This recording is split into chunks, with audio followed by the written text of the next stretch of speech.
I generally like to ask the guests, and it's fitting now because most people are graduating from college at this time, mid-May. You know, through your whole life experience, and you've shared so much with us today, but what's your sort of 1-minute commencement speech if you were talking to kids graduating today? Wow, that's a deep question.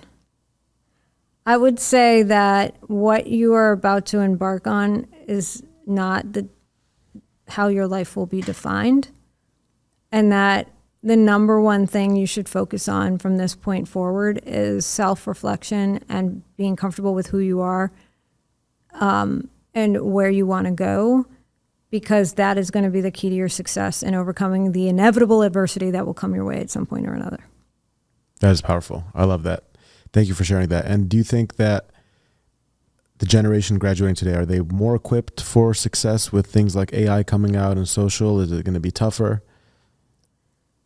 I think they're better equipped for success of what is coming, but I think that's true for every generation coming out of school. Think about like the generation in the 80s that were graduating and the first people with computer science degrees and things of that nature. Like my uncle, who just recently passed away a couple years ago, you know, he was in the military in the 60s and he was developing code.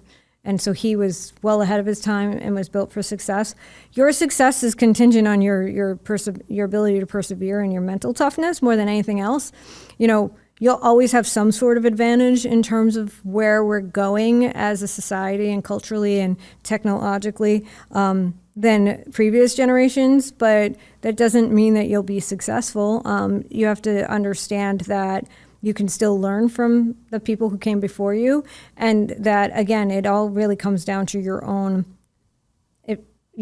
ability to be humble, to work hard, and to self-reflect and be constantly in a state of personal improvement, self-improvement. And if you can't do that, you probably won't be successful in life, because you'll think you're better than everybody else. You will never be as confident and comfortable in yourself, and you'll never be your authentic self to be successful. And then when you do hit that inevitable adversity, because you will, everybody does, it will be a lot harder for you to get yourself back up and back on track. Yeah, thank you for sharing that. That's extremely